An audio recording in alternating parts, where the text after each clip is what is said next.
तो भाई सबसे पहले तो आज दोनों विकेट कीपर को बधाई, क्योंकि एक तरफ ऋषभ पंत ने शतक बनाया लेकिन उनके शतक पर जितेश शर्मा भारी पड़ गए।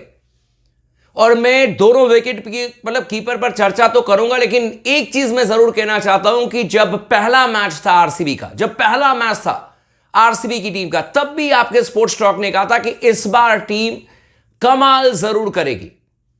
और वो मैच केकेआर के खिलाफ में हम जीते भी थी। आरसीबी के तमाम लोगों को याद होगा उस मैच को लेकर के हमने इस पर चर्चा भी की थी।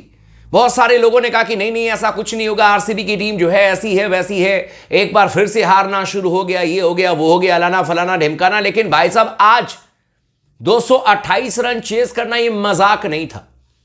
और ऊपर से विराट कोहली भी आउट हो गए, 50 रन उन्होंने जरूर बनाए। इस टूर्नामेंट में अलग लेवल पर वो बैटिंग कर रहे हैं। लेकिन जितेश शर्मा, इन पर मैं चर्चा करना चाहता हूं, और वो इसलिए क्योंकि दुनिया ईशान किशन के बारे में चर्चा करती है, दुनिया ऋषभ पंत के बारे में चर्चा करती है, संजू सैमसन के बारे में चर्चा किया जाता है, लेकिन जितेश शर्मा किसी से खराब विकेट कीपर बल्लेबाज नहीं। और मैं यहां तक कहूंगा कि इस मैच को देख करके मैं नहीं कह रहा हूं कि Jitesh Sharma is one of the best. अगर आपको मध्य क्रम में एक विकेट कीपर बल्लेबाज की जरूरत है तो ही इज द बेस्ट। इससे पहले भी कई मैचेस में जितेश शर्मा ने कमाल का परफॉर्मेंस करके दिखाया है, आपको मैचेस जिताए हैं। भारत के लिए भी उनको मौका राहुल द्रविड़ ने दिया, लेकिन अचानक ही फिर ऋषभ पंत आए, फिर पिक्चर में आ गए संजू सैमसन, और अचानक इनको साइडलाइन कर दिया गया। लेकिन ये किसी से भी खराब विकेट कीपर नहीं है, आज साबित कर दिया जितेश शर्मा ने। आज आरसीबी के फैंस इनके लिए भाई साहब स्टैच्यू तैयार कर देंगे। चिन्ना स्वामी मैदान के बाहर जिस तरीके से बैटिंग की है जितेश शर्मा ने, क्योंकि मैंने तो भाई इस आईपीएल में, आप सबको याद होगा, एक से बढ़कर के एक इनिंग हम सब ने देखे, लेकिन दिस इज वेरी स्पेशल भाई। अंडर प्रेशर आरसीबी की टीम 17 सालों से अब तक आईपीएल ट्रॉफी नहीं जीती है, और अंडर प्रेशर ये था उनके ऊपर में कि भाई अगर आप मैच जीतोगे तो आपको 2 मौके मिलेंगे फाइनल में पहुंचने का। क्वालिफायर 1 खेलोगे, अगर आप हारोगे तो सीधे मुंबई इंडियंस के खिलाफ में एलिमिनेटर खेलोगे, जहां पर अगर हारोगे तो आप एलिमिनेट हो जाओगे। और एलिमिनेट होते हुए तो कई बार आरसीबी के फैंस ने अपनी टीम को देखा है, कई बार। लेकिन इस बार आरसीबी की टीम ने कहा कि नहीं भाई, इस बार हम एलिमिनेट होने के लिए नहीं आए हैं, इस बार हम आगे बढ़ने के लिए आए हैं। क्वालिफायर 1 खेल रही है आरसीबी की टीम, इसका मतलब तय है कि अब आरसीबी की टीम को 2 बार मौका मिलेगा। और यह भी बिल्कुल तय है कि पहले मैच में अगर इन्होंने पंजाब को हरा दिया तो फाइनल में पहुंच जाएंगे। आरसीबी की टीम के पास में स्ट्रेट फॉरवर्ड मौका है फाइनल में पहुंचने का, पंजाब को हराओ फाइनल में पहुंचो। और दूसरी तरफ अगर हार भी जाते हो तो फिर एलिमिनेटर में जो टीम जीतेगी उनके खिलाफ में आपको मैच जीतना है। यानी कि जिस तरीके से बैटिंग की है जितेश शर्मा ने, और साथ में मैं इनकी भी तारीफ करूंगा मयंक अग्रवाल की, क्योंकि इन पर मुझे पर्सनली भरोसा नहीं था। मैं आपको एकदम सीरियसली बता रहा हूं, मुझे नहीं लग रहा था कि मयंक अग्रवाल आकर के कुछ अलग कर देंगे। लेकिन जितेश शर्मा ने जो भाई साहब 80s में रन बनाए हैं 33 गेंदों में, मैं फिर से कहना चाहता हूं कि मैं इस तरफ इस समय मैं उसके अलावा कुछ और नहीं सोच रहा हूं। और आप लोग भी शायद इस बात पर एग्री करोगे, आज ऋषभ पंत ने कितनी अच्छी बल्लेबाजी की, आज दोनों विकेट कीपर के लिए बड़ा शानदार दिन था। लेकिन ऋषभ पंत की इनिंग पर उन्होंने शतक लगाया, उनकी इनिंग पर ये भारी पड़ गए भाई। अब पंत के बारे में कोई चर्चा नहीं करेगा, हालांकि ऋषभ पंत ने एक बहुत शानदार काम किया। कंकशन जो किया था, कंकशन कहता, मानकडिंग जो की थी उन्होंने, दिग्वेश राठी ने, उन्होंने अपील को वापस ले लिया। उन्होंने कहा कि नहीं, हम इस तरीके से जितेश को आउट नहीं करेंगे। और यह बड़ा स्मार्ट मूव था ऋषभ पंत का। मैं बता रहा हूं क्यों, क्योंकि अगर जितेश को ये आउट कर देते तो भी मैच जीत जाती आरसीबी की टीम। उनके पास में रोमारियो शेफर्ड अभी आने बाकी थे, उनके पास में कृणाल पांड्या भी आने बाकी थे। तो मेरे ख्याल से तो ये बहुत अच्छा डिसीजन लिया ऋषभ पंत ने कि उन्होंने कहा कि हम अपील वापस लेते हैं। क्योंकि आप इस तरीके से जितेश को आउट कर देते, कोई और आकर के 2-3 छक्के मार करके मैच जिता करके चले जाता, और आपकी एकदम भद पिट जाती कि देखो जी जितेश तो वैसे आउट नहीं हो रहे थे, मानकडिंग करके आउट कर दिया। लेकिन अब कम से कम इसके बारे में चर्चा नहीं होगी। लेकिन भाई जितेश ने जो इनिंग खेली है, इसकी चर्चा कोई अब समाप्त नहीं कर सकता, इसकी चर्चा अब कोई बंद नहीं कर सकता। जो इनिंग जितेश शर्मा ने खेली है, ये 1 ऑफ द बेस्ट आईपीएल की नॉक है।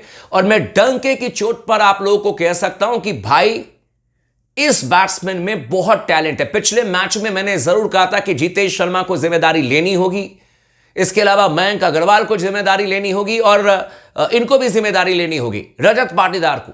तीनों के बारे में मैंने चर्चा की थी और आज उसमें से 2 बैट्समैन ने आरसीबी के लिए जिम्मेदारी ली है और आज ऐसे लग रहा था जैसे कि पर्सनली आरसीबी को जिताने के लिए एकदम बावले हो चुके हैं जितेश शर्मा। और इसके लिए मैं उनकी कमिटमेंट के लिए यार मैं 100 आउट ऑफ 100 मार्क्स देना चाहूंगा। विराट कोहली को देखो, हर मैच में आकर के आरसीबी के लिए जान फूंकते हैं। आज भी उन्होंने अर्धशतक लगाया और इस टूर्नामेंट में अगर आप विराट कोहली के स्ट्राइक रेट को देखोगे तो लगभग 147 का विराट कोहली का स्ट्राइक रेट है। फिल सॉल्ट की भी मैं कोई क्रिटिसाइज नहीं करता हूं, जो काम करने के लिए उनको रखा गया वो काम कर रहे हैं, लेकिन पता नहीं ये सीजन आरसीबी के लिए बहुत बहुत अच्छा रहा है। और जो लग रहा था कि कहीं क्रंच सिचुएशन में अंडर प्रेशर आरसीबी की टीम कोलैप्स न कर जाए, तो मेरे ख्याल से यह सबसे बड़ा मैच था आरसीबी के लिए। 227 रन इनके गेंदबाजों ने दे दिए। घटिया गेंदबाजी आरसीबी के गेंदबाजों ने की। रोमारियो शेफर्ड ने घटिया गेंदबाजी की, भुवनेश्वर कुमार ने घटिया गेंदबाजी की। सुरेश शर्मा को अब नहीं खेलना चाहिए। टू बी वेरी ऑनेस्ट, मैं आपको बता रहा हूं, मतलब सुरेश शर्मा बिल्कुल डिजर्व नहीं करते इस समय आरसीबी के खेलने के लिए। हर मैच में 4 ओवर में 45 रन खा करके जाते हैं। जितेश शर्मा ने बड़ी गलती की, मैं बहुत गुस्से में था। जितेश शर्मा ने 2 ओवर गेंदबाजी नहीं दी कृणाल पांड्या को। मुझे लगा कि what the hell is going on. आपके बाकी गेंदबाज पिट रहे हैं, उन्होंने 2 ओवर में 14-15 रन दिए, आप 2 ओवर उनसे करवाओ, उनको गेंदबाजी नहीं दी।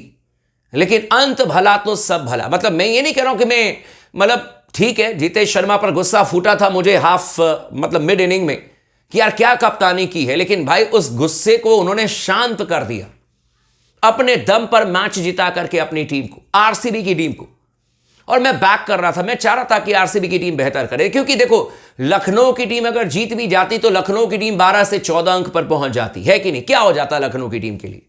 पर आरसीबी के लिए यह नाक की लड़ाई थी और आरसीबी की टीम ने इस नाक की लड़ाई में जीत दर्ज करके सबका दिल जीता है।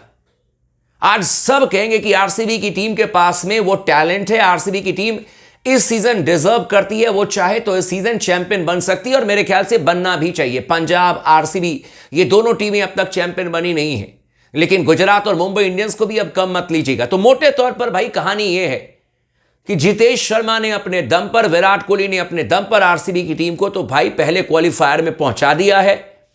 लेकिन पहले क्वालिफायर में इनका मुकाबला पंजाब से है, जो कि पंजाब की टीम बहुत कम गलती करती है। श्रेयस अय्यर की कप्तानी में वो टीम भी एकदम भूखी प्यासी बैठी है कि हमें इस साल चैंपियन बनना है और वो मैच आपका तगड़ा होगा।